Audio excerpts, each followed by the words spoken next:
नमस्कार साथियों, जय हिंद साथियों। मैं अंकित तिवारी आपके बीच पुनः एक नई वीडियो के साथ। और आज जैसा कि आपको पता ही होगा कि नीट विज्ञप्ति जारी कर दी गई है और अभी इसकी शॉर्ट विज्ञप्ति जारी हुई है और जल्द ही बोर्ड इसकी विस्तृत विज्ञप्ति भी जारी कर देगा। कल ही ये विज्ञप्ति जारी हुई है रीट 2024 की। आपने पढ़ी ली होगी विज्ञप्ति के बारे में, तो ज़्यादा बात करने से कोई मतलब नहीं इस बारे में। हम मुद्दे की बात पे आएंगे जल्दी से। और इसकी फॉर्म भरने की डेट भी बता दी गई है और इसकी एग्ज़ाम भी बता दी गई है। फॉर्म शायद इसके 12 तारीख से भरने शुरू हो जाएंगे दोस्तों। 16-12 से 16-12-2024 से इसके फॉर्म स्टार्ट हो जाएंगे और इसके फॉर्म चलेंगे 15/1 तक 2024 तक, यानी कि 16 दिसंबर से इसके फॉर्म स्टार्ट हो चुके हैं और ये 15 जनवरी तक फॉर्म इसके चलेंगे। और जल्दी आप किसी प्रकार के इंतजार के फॉर्म भर दे तो बेहतर रहेगा, क्योंकि अंत में हम देखते हैं साइट कई बार बिजी चल जाती है, कई बार एरर आने लग जाते हैं, तो कई बार भीड़ भी लगती है। तो जितना जल्दी हो सके आप टाइम निकाल के फॉर्म तो भर ही दे और ज़्यादा लास्ट डेट का इंतजार ना करते हुए। और जैसे इस बार बोर्ड ने एग्जाम डेट भी इसकी फिक्स कर दी है हमारे सामने, 27 फरवरी की एग्जाम डेट फिक्स कर दी है गवर्नमेंट ने। तो हमारे पास अमूमन लगभग 75 दिन बचे हुए दोस्तों। ज्यादा दिन हमारे पास है नहीं, वैसे तो 75 दिन कम भी नहीं है, ज्यादा भी नहीं है पढ़ने वाले के लिए तो। और इस बार बड़ी अच्छा मौका आपके पास, जो साथी बीएसटीसी फर्स्ट ईयर में है इस बार उन्हें भी एग्जाम देने के लिए मौका दिया गया है। तो उनके पास ये बहुत सुनहरा मौका है कि इस मौके का वो लाभ उठाएं और इस वक्त को जाया ना जाने दे। 27 फरवरी को हमारी एग्जाम है। आज की डेट से हम काउंट करें तो हमारे पास लगभग 75 दिन होते हैं, 75 डेज होते हैं हमारे पास। और 75 डेज बहुत कम नहीं होते दोस्तों, तैयारी करने वाले के लिए बहुत कम नहीं होते, और ना तैयारी करने वाले के लिए तो 75 क्या आप 2 साल निकाल दो तो भी कम पड़ जाते हैं। तो आपके पास आज मैं मुख्य रूप से इन्हीं 2 बातों पर बात करूंगा कि हम इन 75 दिन में किस तरह की रणनीति अपनाएं जिससे कि हम नीट पात्रता परीक्षा को बड़ी आसानी से पास कर सके। और उन सभी पोर्शंस, उन सभी सब्जेक्ट जो पात्रता परीक्षा के अंदर आने वाली है, उन सब की एक अच्छी सामग्री क्या हो सकती है जिसके हम बहुत कम कंटेंट पढ़ के उसे बहुत बार रिवाइज कर सके और कम समय में बहुत ज्यादा स्कोर कर सके, उसके बारे में बात करेंगे आज। जो कंटेंट हमने भी अपनाया, और जैसा कि आपको पता है आज के सोशल मीडिया के टाइम पे इतना भ्रामक प्रचार चल रहा है और कंटेंट भर भर के उपलब्ध है, तो उसमें हमारे लिए चुन पाना बहुत कठिन हो जाता है कि कौन सा कंटेंट सही है और एग्जाम के दृष्टिकोण से उचित होगा। तो ये चीजें आपको वही व्यक्ति बता सकता है जो इस दौर से गुजरा हुआ है।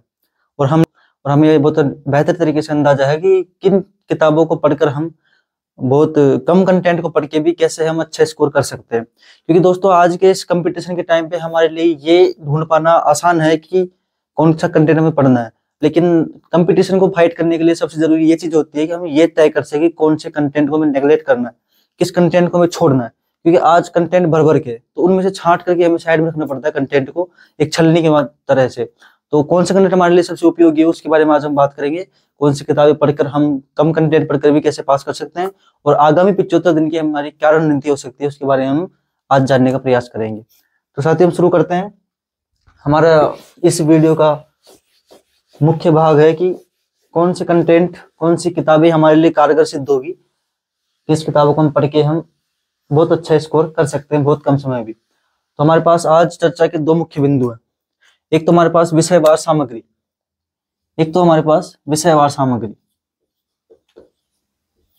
कौन सी विषय के लिए हम कौन सी सामग्री उपयोग में ले सकते हैं, विषयवार शिक्षण सामग्री। और दोस्तों एक एग्जाम के दौर में एक सामग्री तय कर लेना, उस एग्जाम को उचित सामग्री तय करना ही उस एग्जाम को पास करने के लिए हमें बहुत करीब ला देती है। जब हमारे पास कंटेंट अच्छा नहीं होता तो हम कितनी मेहनत कर ले, कितना ही उसे हम टाइम दे ले, लेकिन वो हमारे अच्छा रिजल्ट कभी नहीं दे पाता। उसके पीछे रीजन ये है कि हम जिस दिशा में तैयारी कर रहे हैं, जिस कंटेंट के साथ हम तैयारी कर रहे हैं, उसकी क्या उपायदेयता है, उसकी क्या पारदर्शिता है, उसकी क्या ऑथेंटिफिकेशन है, हमें नहीं पता इस चीज का। तो एक विद्यार्थी के लिए सबसे बड़ी चुनौती यही होती है कि वो एक अच्छे कंटेंट को चुन सके, एक बेहतर कंटेंट को चुन सके, जिससे कि वो आगे उससे साथ तैयारी कर सके। तो आज हम जो हमारे रीट के अंदर 5 पोर्शन होते हैं, उन 5 पोर्शन की क्या बेहतर बुक्स हो सकती है, किस तरह हम कंटेंट को अपना सकते हैं, उसके बारे में आज हम बात करेंगे। तो हम शुरुआत करते हैं सबसे पहले हम साइकोलॉजी से। दोस्तों साइकोलॉजी, जैसे कि आपको मैंने पहले भी वीडियो में बताया है कि साइकोलॉजी एक अहम रोल होता है शिक्षण भर्तियों के अंतर्गत, और उसके मनोविज्ञान आपको पता ही होगा 30 नंबर की आती है, इसका अंक भार 30 होता है और ये एक अहम सब्जेक्ट होती है, क्योंकि ये दोस्तों पात्रता परीक्षा के अंतर्गत भी आती है और साथ ही ये मेंस एग्जाम के अंतर्गत आपको काम देती है। यहाँ ये 30 नंबर की और मेंस एग्जाम में ये 20 नंबर की हो जाती है। तो साइकोलॉजी को अभी से बड़े बेहतर ढंग से तैयार करना हमारी जिम्मेदारी बन जाती है, क्योंकि अभी इसको हम तैयार कर लेंगे तो हमारे लिए उतना ही कम एफर्ट लगाना होगा मेंस के टाइम पे। इसलिए मैं आपसे ये अनुरोध करूंगा कि इन सब्जेक्ट को आप अभी से बड़े बेहतर ढंग से तैयार कर ले। लेकिन बात यह है कि हमारे पास अभी समय बहुत कम है और हम किन पुस्तकों का उपयोग कर सकते हैं साइकोलॉजी को बेहतर करने के लिए, तो वो चुनना हमारे लिए बहुत बड़ी जिम्मेदारी की चीज हो जाती है। यूट्यूब पर भी आप देखेंगे बहुत सारे टीचर्स हैं, देर सिंह जी पढ़ाते हैं और वंदना जादव मैडम पढ़ाती है और भी कई टीचर्स हैं जो पढ़ाते हैं। और मैंने उनकी किताबों को भी देखा है, ऑब्जर्व भी किया उन किताबों को और मैंने पढ़ा भी उन चीजों को। देर सिंह जी की किताब आती है अवनी, अवनी नाम से। दोस्तों नो डाउट किताब बहुत अच्छी है, अच्छी किताब है और पढ़ने के लिए भी सुदृढ़ भी है, लेकिन इसकी एक चीज ये है कि इसमें हमें बहुत लंबा टाइम चाहिए होता है। हमें लगभग इसको करने के लिए 3 से 4 महीने बहुत सफिशियंट हो जाते हैं। तो इतना टाइम हमारे पास है भी नहीं। हमें 3 से 4 महीने अगर साइकोलॉजी को देंगे तो हमारे पास और सब्जेक्ट भी है बहुत सारी। तो मुझे अपने अनुभव से ये लगता है कि हमें इस टाइम पे अवनी को थोड़ा अवॉइड करना चाहिए, क्योंकि ये किताब बेहतरीन है माना, लेकिन ये एक वक्त लेती है, टाइम लेती है किताब बहुत ज्यादा। इसका जो अल्टरनेट आपको बताऊं मैं, सबसे बेस्ट बुक आप बताऊं मैं, जिसकी लैंग्वेज ही बहुत सरल है, बहुत आसान लैंग्वेज में लिखी गई है वो और उसे पढ़ने बहुत आसान है। आप वीडियो ना देख के कोचिंग ना लेते हुए उसको अगर आप एक बार दोहरान भी कर लेते 2-4 बार तो आपको तुरंत समझ में आ जाती है। उस किताब का नाम है सिखवाल पब्लिकेशन की, एक किताब आती है सिखवाल की, सिखवाल पब्लिकेशन की, बाल मनोविज्ञान नाम से। ये किताब भी मैंने पढ़ी है और अवनी भी मैंने पढ़ी है। मैंने अवनी की बजाय मुझे जो बिगिनियर स्टूडेंट है, जो भी फर्स्ट ईयर में पढ़ रहे हैं, उनके पास टाइम नहीं है कि वो कोचिंग कर सके और वो चाहते हैं कि सेल्फ स्टडी करे वो, तो उनके लिए सबसे बेस्ट बुक है सिखवाल की। बाल में मेरे पास एक बुक रखी भी है, मैंने लाई हुई थी बुक, तो आपको दिखा देता हूँ इस बुक के बारे में। दोस्तों देखो ये रीट मनोविज्ञान की सिखवाल की बुक है और ये बाल विकास एवं शिक्षा शास्त्र के बारे में ही सिखवाल की बुक, तो आप इसे परचेज कर सकते हैं और बहुत ही शानदार बुक है दोस्तों। ये बहुत पढ़ने में बहुत आसान है, बहुत सरल लैंग्वेज में लिखी गई है और इसके साथ आप देखेंगे बहुत सारे आपको ऑब्जेक्टिव भी मिल जाते हैं। प्रत्येक टॉपिक के बाद में लगभग 1000 के समथिंग आपको प्रत्येक टॉपिक के ऑब्जेक्टिव मिल जाते हैं आपको। तो इसको आप, और ये ऑब्जेक्टिव ऐसे हैं जो पुराने एग्जाम में आए हुए हैं। जैसे बुद्धि का टॉपिक है, तो बुद्धि के टॉपिक के साथ जितने भी प्रश्न एग्जाम में आए हुए होते हैं उन सबको इन्होंने एक साथ समाहित करके रख दिया बुद्धि के टॉपिक के जस्ट बाद ही। तो आप ऐसे कर सकते हैं, इसको खरीद सकते हैं भी, और इसको बहुत अच्छी लैंग्वेज है, बहुत सरल लैंग्वेज भी है, इसे आप बहुत कम टाइम में बहुत अच्छा स्कोर कर सकते हैं इससे। तो ये मनोविज्ञान की बात हो गई। उसके बाद हम देखें हिंदी के लिए। दोस्तों हिंदी एक बहुत ही बेहद सरल और बहुत कम समय में बहुत अच्छा स्कोर देने वाले सब्जेक्ट है। ये लगभग 15 नंबर की आती है, 15 अंक आते हैं हिंदी व्याकरण के। और मैं इसके लिए आपको पोथियां सजेस्ट नहीं कर सकता क्योंकि हमारे पास समय बहुत कम है। जैसे कि राघव प्रकाश जी की आती है सामान्य हिंदी व्याकरण, वो इतनी मोटी पोथी आती है, हालांकि उसमें से बाहर कुछ जाता नहीं है, लेकिन इतना हमारे पास वक्त है नहीं कि हम उसको पोथी को पढ़ सके। तो हमें बहुत शॉर्ट कंटेंट चाहिए और जिसमें से हमारे 15 में से लगभग 14-15 या 13-12 सवाल तो आसानी से सही हो सके, तो ऐसा कंटेंट हमें चाहिए कुछ। तो मैं आपको सजेस्ट करूंगा जो मैंने भी पढ़ी थी, मेरे पास एक बुक है हिंदी व्याकरण रचना प्रबोध। ये आरबीएससी की बुक है दोस्तों, निःशुल्क जो आपने गवर्नमेंट स्कूल में चलती है बुक। तो आप इसे आपने किसी जानकार परिचित जो आपका शिक्षक हो उससे मंगवा सकते हैं पढ़ने के लिए, और बहुत अच्छी किताब है। और ये मैं आपको यकीन दिलाता हूँ इसमें से कोई प्रश्न बाहर नहीं जाएगा। तो मैंने यही बुक मैंने पढ़ी थी अपने रीट के टाइम पे, और मैंने इसको एक एक अंडरलाइन करके मैंने पढ़ा इस चीज को, मैंने इसका एक पेज नहीं छोड़ा। और मैंने कोई और इसके अलावा कोई बुक नहीं पढ़ी मैंने हिंदी व्याकरण के लिए, और इसमें से मेरे पूरे प्रश्न मिले हमको, कोई प्रश्न बाहर नहीं गया इससे। तो आप ज्यादा बड़ी बड़ी किताबों के पीछे भागने से बेहतर आप छोटी कंटेंट वाली किताबें, छोटी पतली किताबें, और आरबीएससी एकदम 1 नंबर किताब बहुत बेस्ट है आपके लिए, आप इसको प्रेफर करें। तो आरबीएसई की आती है, राजस्थान सरकार की किताब आती है सामान्य हिंदी, इसका नाम हिंदी व्याकरण रचना प्रबोध, हिंदी व्याकरण राजस्थान सरकार की होती है, आरबीएससी की आती है, आरबीएससी ही की जारी की जाती है किताबों, और ये अपने विद्यालयों में गवर्नमेंट स्कूलों में वितरित की जाती है। वही किताब है, बहुत बेस्ट किताब है आपके लिए। तो हमने बात की साइकोलॉजी के बारे में, सिखवाल बेस्ट बुक है, आप इसे पढ़ सकते हैं। और हिंदी के लिए आप हिंदी व्याकरण पढ़ सकते हैं, बेस्ट 1 नंबर। और उसके बाद हम बात करें संस्कृत के बारे में, तो दोस्तों संस्कृत एक अच्छी सब्जेक्ट है, स्कोरिंग सब्जेक्ट भी अगर समझ में आ जाती है तो बहुत स्कोरिंग है। और हिंदी में संस्कृत में बहुत खास अंतर आपको देखने को नहीं मिलता, वही समास है, वही संधि है, वही उपसर्ग प्रत्यय सब समान होते हैं, बस फर्क आता है वो लैंग्वेज लिखने आगे पीछे का, और वो संस्कृत में लिखा होता है, कोई हिंदी में लिखा होता है। तो इसके लिए संस्कृत के लिए बेस्ट 1 नंबर किताब हो सकती है आपके लिए साफल्यम, जो लोकेश जी हमारे टीचर हैं, साफल्यम बेहद सरल पुस्तक है। और ये लोकेश जी कोचिंग भी पढ़ाते हैं जयपुर के अंतर्गत, और साफल्यम उनकी संस्था का नाम भी है, और उन इसी नाम से उन्होंने किताब निकाल जारी की हुई है साफल्यम नाम से। तो आप इसे प्रेफर कर सकते हैं, बहुत अच्छी किताब है, और लगभग सारा कंटेंट आपको इसके अंदर मिल जाता है, इससे बाहर आपको कुछ नहीं मिलेगा। इसमें आप सब कुछ समाहित कर देते। संस्कृत के लिए 15 नंबर के लिए आपको सफिशियंट है, इससे ज्यादा आपको पढ़ने की कोई आवश्यकता नहीं है। आप इसे ऑनलाइन अगर सर का कोर्स मिल जाता है आपको, तो एक बार वीडियो देख के पढ़े तो बहुत अच्छा रहे, क्योंकि संस्कृत है समझने में थोड़ा वक्त लगता है। हिंदी हम पढ़ सकते हैं आसानी से, कोई दिक्कत नहीं है, साइकोलॉजी हम पढ़ सकते हैं, कोई दिक्कत नहीं है, लेकिन संस्कृत के हमारे पास छोटा हुआ लंबा टाइम हो जाता है। 10वीं के बाद हम किसी ने शायद संस्कृत शायद ही किसी ने पढ़ी हो, तो उसके लिए अगर आप एक बार वीडियो देखें, अगर आपके पास कोर्स हो तो वीडियो देख के अगर किताब पढ़ते तो आपके लिए बहुत बेस्ट होगा वो, और आपके 15 नंबर तो आराम से कवर कर लेती है पुस्तक ये। उसके बाद दोस्तों गणित की बात करें,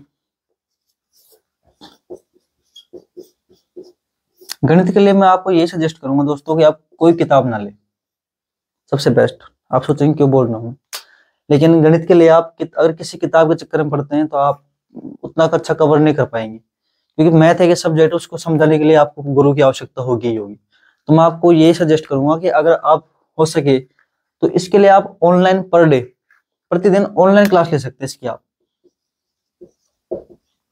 यूट्यूब पे हर कोई फ्री पढ़ा देगा आपको, कई यूट्यूब संस्थाएं हैं जो फ्री में पढ़ाती भी है रीट के बारे में, रीट के बच्चों को।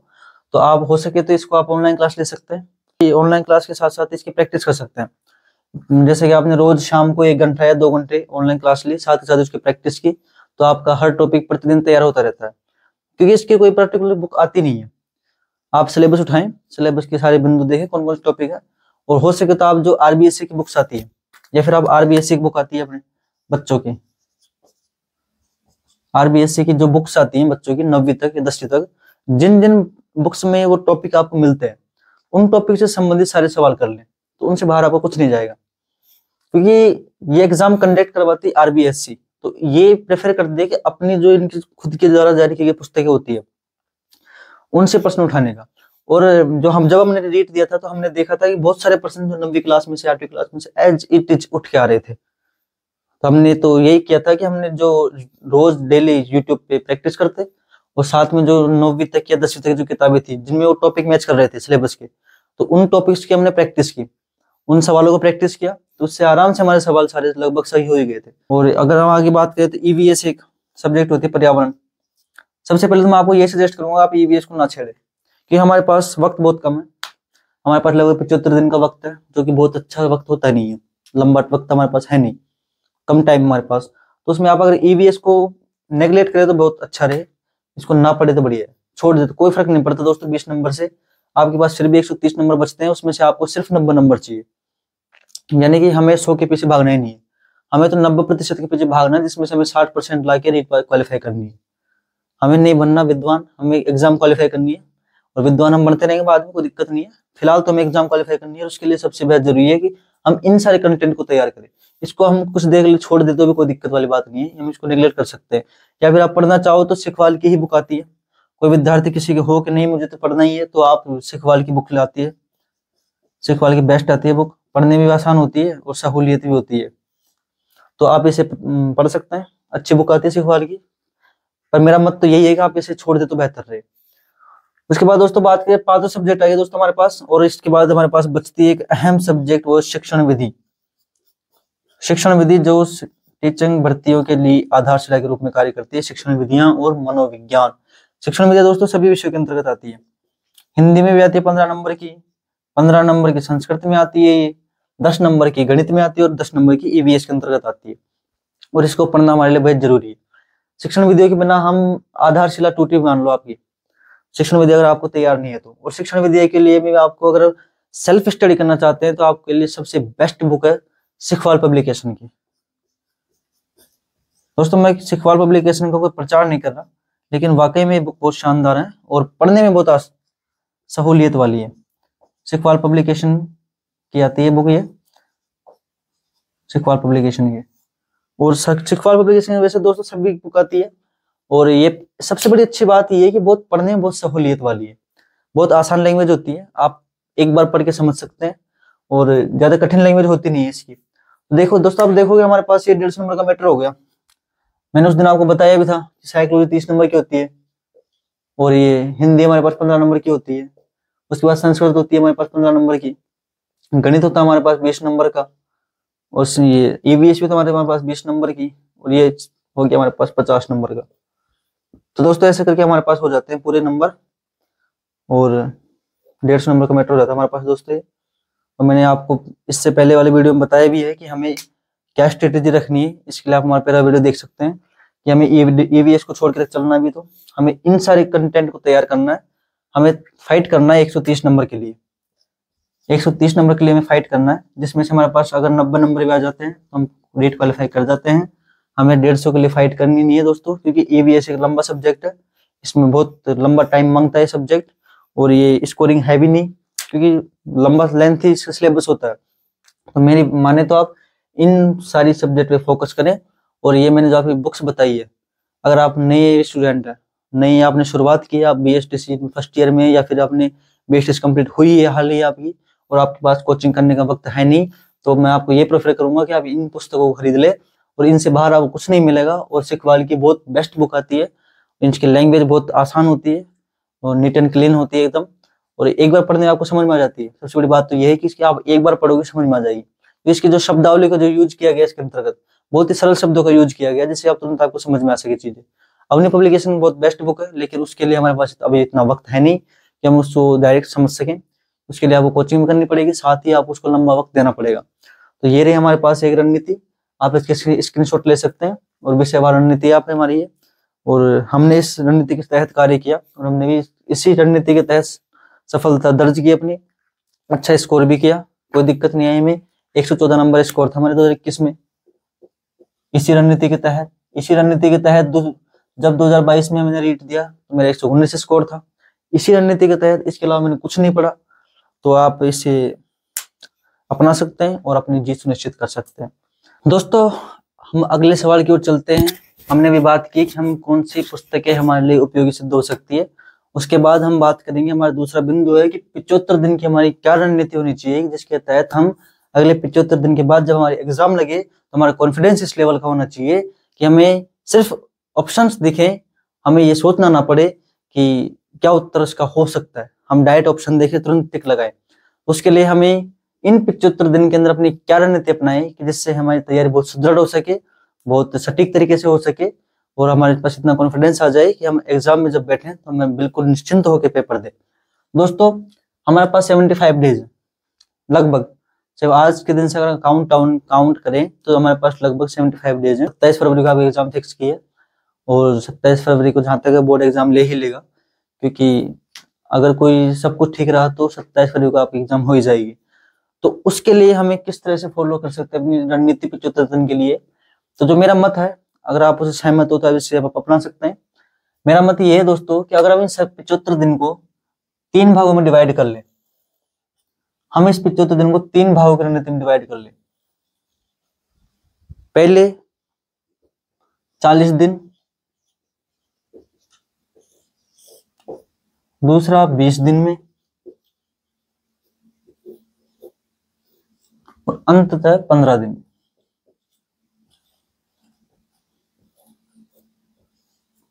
चालीस दिन और 20 दिन और 15 दिन, हमने इस 75 दिन को 3 भागों में बांट लिया दोस्तों। हमें क्या करना है, 40 दिन अपना जो पूरा सिलेबस है उसको 40 दिन में कैसे भी करके कंप्लीट करना है। उसके लिए हमें आवश्यक होगा कि हम प्रतिदिन कम से कम 10 से 12 घंटे तो पढ़े ही पढ़े, क्योंकि दोस्तों अब जो वो वक्त आ गया है कि हमारे पास इतना लंबा टाइम है नहीं।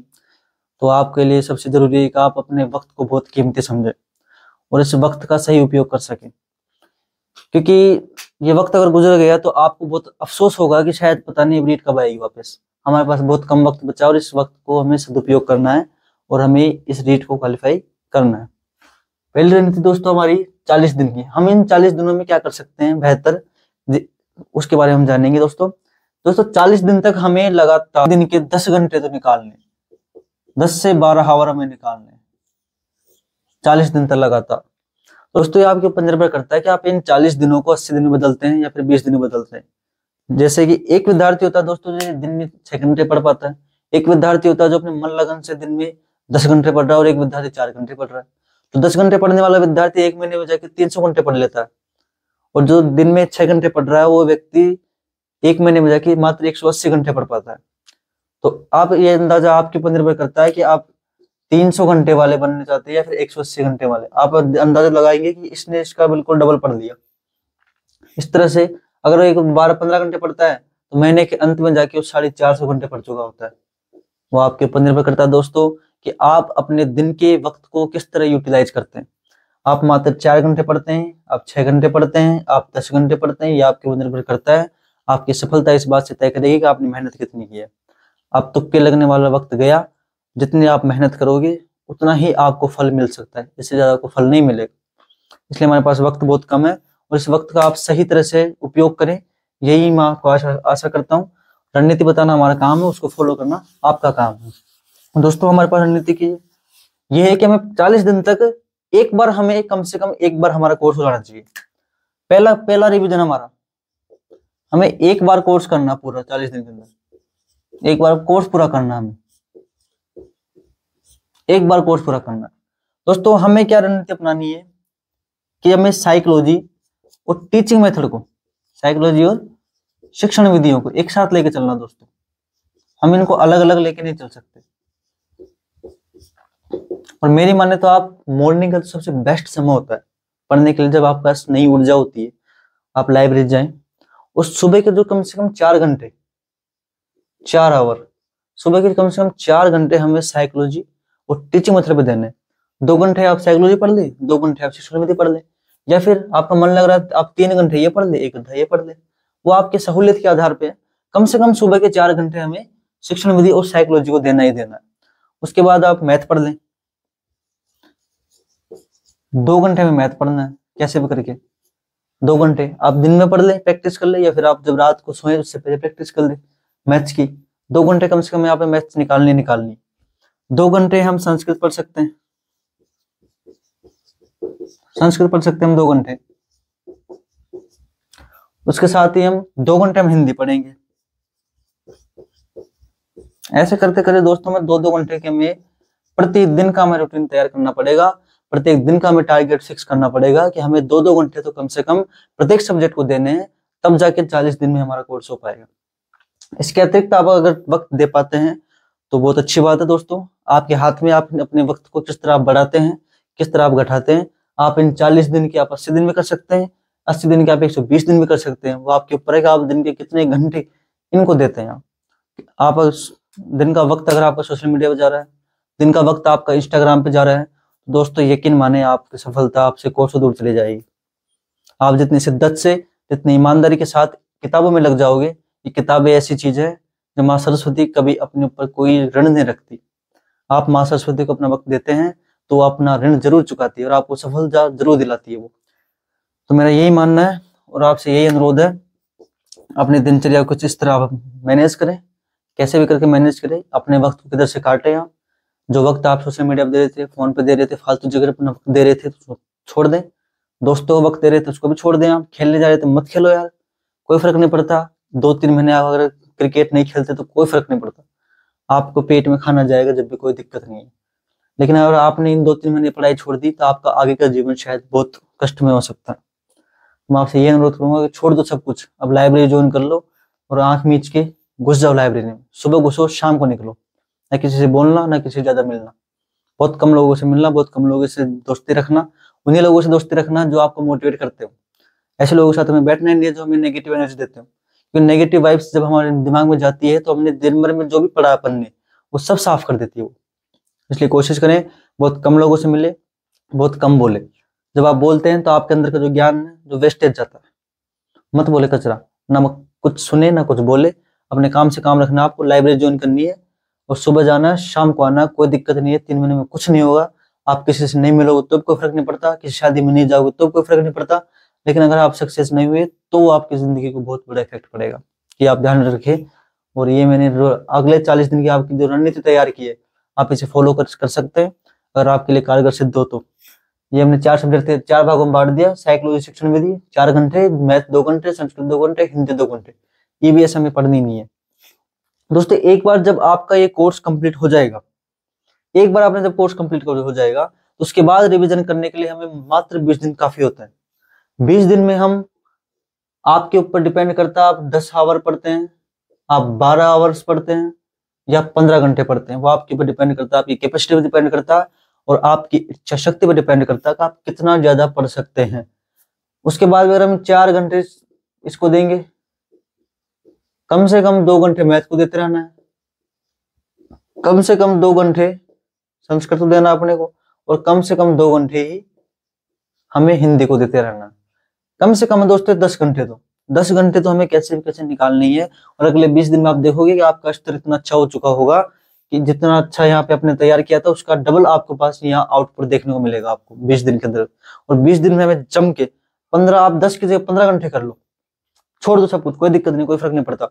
10 की जगह 15 घंटे पढ़ने लग जाओ और अगले 20 दिन में हमें एक बार और डबल, ये हमारा रिविजन हो जाएगा दोस्तों, रिविजन हो जाएगा हमारा पहला, ये हमारा पहला रिविजन हो जाएगा, रिविजन फर्स्ट, ये हमारा पहला रिवीजन हो जाएगा। हमने एक बार कोर्स पूरा कर लिया, उसके बाद 20 दिन तक हम लगातार इसका रिवीजन करेंगे, ये हमारा एक रिवीजन हो जाएगा। और जब अंत में हमारे पास 15 दिन बचेंगे, हम जो शॉर्ट, इन सब का रिवीजन के दौरान हमें ये दोस्तों एक चीज ध्यान रखनी है कि शॉर्ट नोट्स तैयार करने हैं, जितना हो सके हमारे पास शॉर्ट नोट्स तैयार होने चाहिए, क्योंकि शॉर्ट नोट्स आपको एग्जाम के टाइम में बहुत कारगर सिद्ध होते हैं दोस्तों। हमें क्या करना है, एक बार कोर्स करना और जब रिवीजन करेंगे हम उस टाइम पे हमें इनके शॉर्ट नोट्स तैयार करने। शॉर्ट नोट्स ऐसे भी नहीं कि आप 50 पन्ने को 30 पन्ने बना दिए, वो शॉर्ट नोट्स नहीं होते। 50 पन्ने आपने उसको सबको समरी करके 10 पन्ने में समेट लिया, वो शॉर्ट नोट्स है। और हमें जो अगले 15 दिन है, उन 15 दिनों में हमें कुछ एक्स्ट्रा नहीं पढ़ना, हमें सिर्फ जो हमने शॉर्ट नोट्स तैयार किए पन्ने, सिर्फ इन 15 दिन में इन शॉर्ट नोट्स को पढ़ना है, शॉर्ट नोट्स पढ़ने हैं। अगले 15 दिन में हमें सिर्फ ये शॉर्ट नोट्स पढ़ने हैं और शॉर्ट नोट्स पढ़ने के साथ साथ हमें टेस्ट देने हैं, शॉर्ट नोट्स के साथ हमें टेस्ट देने हैं, जितने ज्यादा हमें टेस्ट दे सके। हमारे पास दोस्तों 15 दिन है, डेली के प्रतिदिन अगर हम 2 टेस्ट देते हैं तो भी पर्याप्त है। प्रतिदिन 2 टेस्ट दें, एक टेस्ट हम सुबह दें, फिर जो हमारे पास खामियां रही, जिन टॉपिक्स में हमारे पास गलती रही, हम पूरे दिन भर उन टॉपिक्स को तैयार करेंगे। फिर एक टेस्ट देंगे हम शाम को, एक टेस्ट देंगे सुबह, फिर एक टेस्ट देंगे हम शाम को। दिन के हमें कम से कम 2 टेस्ट देने दोस्तों। जब सुबह हम टेस्ट देंगे, जो इनकी खामियां होगी हमें, इन खामियों को हम पूर्ति हम शाम तक पूरे दिन भर में करेंगे। उसके बाद शाम को एक और टेस्ट देंगे, फिर टेस्ट देने के बाद हमारा एनालिसिस करेंगे कि सुबह की जो हमारे पास खामियां रही उनमें हमारे पास कुछ सुधार हुआ या फिर नहीं हुआ। इसका हमें ध्यान रखना है कि 40 दिन में हमें कैसे फिर अपना कोर्स कंप्लीट करना है। उसके बाद अगले 20 दिन में हमें इसका पहले रिवीजन करना है और सबसे इंपॉर्टेंट हमें शॉर्ट नोट्स तैयार करने हैं। शॉर्ट नोट्स तैयार करने के बाद हमें इन शॉर्ट नोट्स को 15 दिन तक लगातार पढ़ना है और साथ के साथ प्रतिदिन 2 टेस्ट देने हैं, एक टेस्ट सुबह, एक टेस्ट शाम को। तब जाके हमारा एक कवर हो पाएगा और हमारे पास ये कुल मिला के लगभग दोस्तों, अब एक चीज आप देखोगे कि 40 दिन अगर हम 10-10 घंटे पढ़ते हैं तो आप देखो ये 40 दिन के हमारे पास कितने घंटे हुए, 400 घंटे हुए दोस्तों, ये 400 घंटे हो गए, 400 आवर्स हो गए। और 20 दिन के लगातार हमारे 10-10 घंटे पढ़ते हैं तो हमारे पास 200 घंटे ही हो गए, 200 आवर्स हो गए। और 15 दिन लगातार हम अगर 10-10 घंटे पढ़ते जाते हैं, 150 घंटे हमारे पास ये हो गए। अब इन 150 घंटों में, इन 400 घंटों में आपके ऊपर डिपेंड करता है कि आप इन 400 घंटों को 500 तक लेके जाते हैं या फिर इसको आप 800 तक लेके जाते हैं या फिर इन 400 से आप इनको 200 पे लटेकते हैं। वो आपके ऊपर डिपेंड करता है दोस्तों, आपकी इच्छा शक्ति पर डिपेंड करता है। इसलिए मैं कहूंगा कि इन 2.5 महीने, इन 75 दिन आप सब कुछ भूल जाए, सिर्फ और सिर्फ अपनी तैयारी फोकस करें, सोशल मीडिया से दूर हो जाएं, फोन को जब भी पढ़े फोन को साइलेंट करके पढ़े। हमारे पास कई भटकाव की चीजें होती है, सोशल मीडिया हुआ, जब भी आप किताब पढ़े तो अपने डेस्क के ऊपर सिर्फ वही किताब होनी चाहिए जो आप पढ़ रहे हैं, जो आपके लिए उपयोगी हो। अपने आसपास अनावश्यक चीजों को इकट्ठा ना करें, क्योंकि आपके आसपास जब अनावश्यक चीजें उपस्थित होती है तो आपका ध्यान बार बार उस जगह जाता है, और आप जब जो चीज पढ़ रहे हैं इंपॉर्टेंट, उसको छोड़ के आप उसको उठा लेंगे जो इंपॉर्टेंट नहीं है, आपको दिमाग खराब होएगा। इसलिए ऐसी अनावश्यक किताबों को, अनावश्यक चीजों को अपनी जो डेस्क होती है उससे थोड़ा दूर रखें। दूरी भली रहे तो अच्छा हो। जो आप पढ़ रहे हैं उसको अपने पास रखें केवल, और उन्हें बार बार रिवाइज करें, क्योंकि हमें बहुत कम कंटेंट को बहुत ज्यादा बार रिवाइज करके सफलता हासिल करनी है। बहुत ज्यादा कंटेंट पढ़ के सफलता हासिल नहीं है दोस्तों। एक कंटेंट को आप 10 बार रिवाइज करें, जब आपके दिमाग में छप जाएगा वो, तब आपकी सफलता नजदीक आएगी। कम कंटेंट को ज्यादा बार पढ़ने से सफलता हासिल की जा सकती है। इसलिए मेरा आपसे अनुरोध है, ये मैंने जो रणनीति बताई है, अगर आप कारगर लगे तो आप उसे फॉलो करें और अपनी जीत सुनिश्चित करें। दोस्तों, आज हमने 2 बातें सीख ली, 2 बातों के बारे में हमने बात की है कि हम किस विषय की कौन सी किताब सबसे बेस्ट रहेगी आपके लिए, और अगले 75 दिन तक हमारी क्या रणनीति हो सकती है, वो उसके बारे में आज हमने बात की है। और एक बात जरूर याद रखिए जब तैयारी करें, जो आज जो गालियों का शोर है, आने वाले वक्त में वो तालियों की गूंज बदलना चाहिए। जब तक आपने उन गालियों के शोर को तालियों की गूंज में नहीं बदला, आपका जीवन निरर्थक है। मेहनत करें, जम के मेहनत करें, सफलता हासिल करनी है, टीचर बनना है, तो जुड़े रहे मेरे साथ। और मैं आपके लिए पर्सनल गाइड करने के लिए आया हूँ, क्योंकि इस जर्नी से हम गुजरे हैं, हमें पता है इस जर्नी को। वो बड़ी बड़ी कोचिंगों की, बड़ी बड़ी बिल्डिंगों में, बड़े बड़े ऐसे रूम्स में बैठकर जो टीचर ज्ञान देते हैं, उससे ज्यादा अनुभव हमने किया है, क्योंकि हम इस दौर से गुजर के आए हैं। यहाँ पर हमने आपके संघर्ष को देखा है, आपके संघर्ष को जिया है हमने। तो आपको उन टीचर से ज्यादा गाइड हम कर सकते हैं। क्या चीज नहीं पढ़नी वो आपको हम बता सकते हैं, क्योंकि आज के वक्त में ये बताने वाले लोग बहुत है कि हमें क्या पढ़ना है, लेकिन हमें ये बताने वाले लोग बहुत कम है कि हमें क्या नहीं पढ़ना। इसलिए मैं आपको, मेरा विशेष ध्यान इस बात पर रहेगा कि हमें क्या नहीं पढ़ना उसके बारे में बताया जाए आपको। इसलिए आप निश्चिंत रहे, आप मेरे साथ जुड़े रहे। आपका भाई, छोटा भाई है, बड़ा भाई हूं मैं, और आपको कभी गलत राय नहीं दूंगा, और आपको सही गाइडेंस के साथ ही उस मंजिल तक पहुंचाने की जिम्मेदारी हमारी है। जुड़े रहिए। जय हिंद, जय भारत दोस्तों। वंदे मातरम।